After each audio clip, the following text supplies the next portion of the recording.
Nos encontramos, bueno, es un día muy especial, hoy es el día del implante coclear. Nos encontramos con el doctor Daniel de la Torre, otorrinolaringólogo del Instituto Superior de Otorrinolaringología.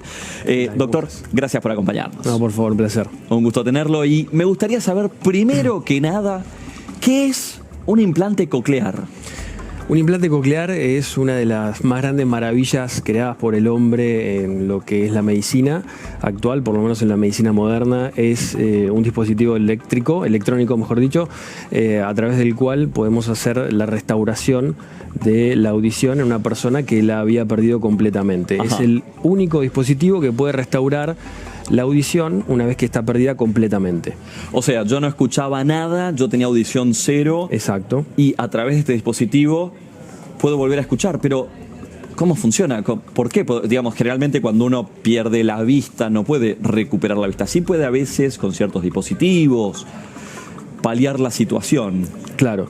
El implante coclear sirve tanto en los casos en los cuales se perdió la audición como en los casos en los cuales nunca hubo audición, sino en los casos de los niños que nacen sordos.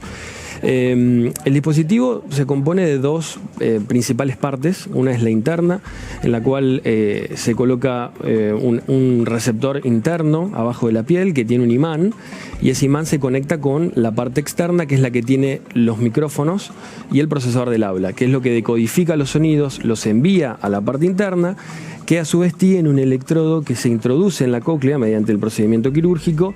Y, o sea, la cóclea es una parte interna del oído, exacto. ¿correcto? La cóclea es el órgano auditivo, o sea, sería el oído interno, ¿sí? Sí. Es la parte que suele estar lesionada en los pacientes que tienen una hipoacusia profunda o severa o profunda, que son los que son candidatos a implante coclear. Bien, entonces, conectamos directamente un electrodo a una parte de algo entre el sistema nervioso y el órgano auditivo, ¿correcto? Sí.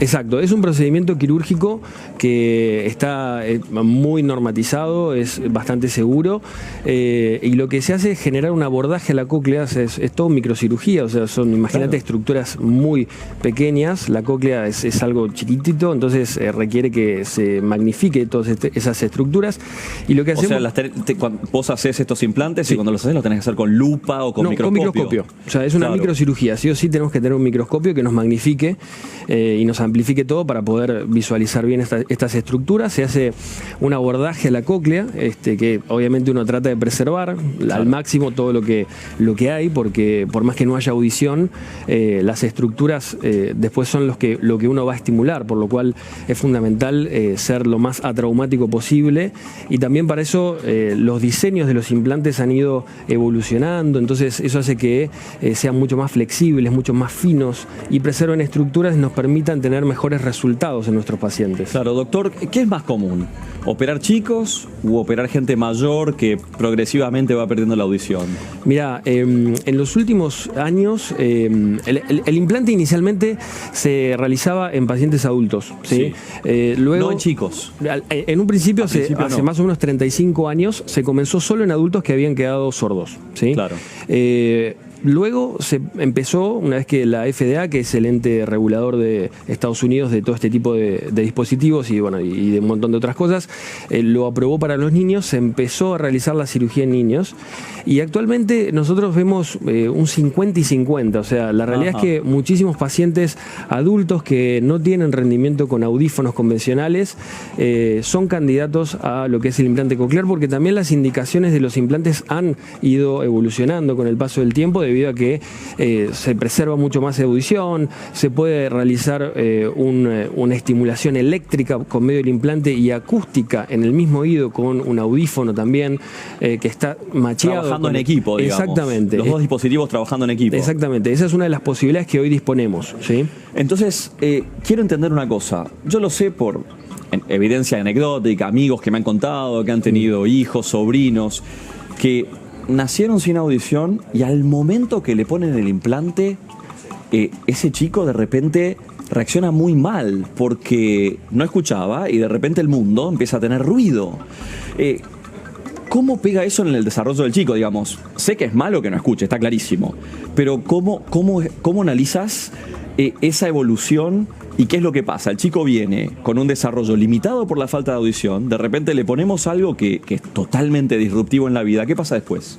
Mirá, es verdad lo que decís. De hecho, cuando se enciende el implante, se genera una estimulación muy baja para no saturar, porque en definitiva el órgano... O sea, un volumen muy bajito. Exacto, para que el chico empiece a escuchar despacito. Exacto, para que haya una paulatina adaptación y no haya un rechazo del implante, ¿sí? Lo mismo pasa con los adultos. Cuando el adulto deja de escuchar durante muchos años, de repente volver a tener una estimulación auditiva, por más que sea eléctrica, eso genera como un principio de rechazo que con el uso del dispositivo, con las calibraciones. Las calibraciones es cuando el paciente va con una fonoaudióloga especializada en implantes cocleares y esta setea el implante. Entonces, esto te sube el volumen, te baja el volumen. En determinadas frecuencias donde es necesario hacer... te lo ecualiza también, por usar lenguaje común, digo. Exacto, sería como una ecualización del implante adaptada a cada paciente, ¿no?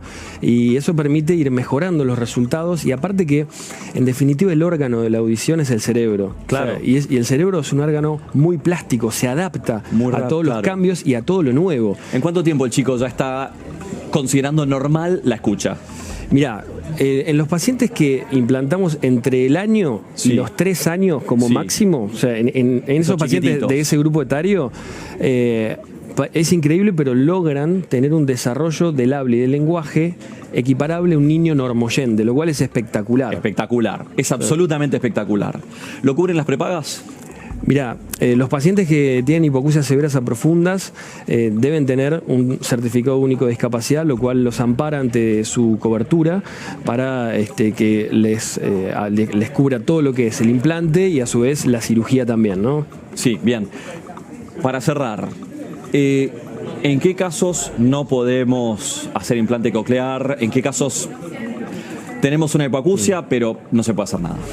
Mira, existen algún tipo de malformaciones en los cuales no hay cóclea, entonces no se puede colocar el implante porque no hay dónde colocarlo, al menos un implante coclear, o en los cuales no hay nervio, ¿sí? Por eso es importante una buena evaluación de los pacientes con tomografía y con resonancia magnética como para evaluar el estado de la cóclea.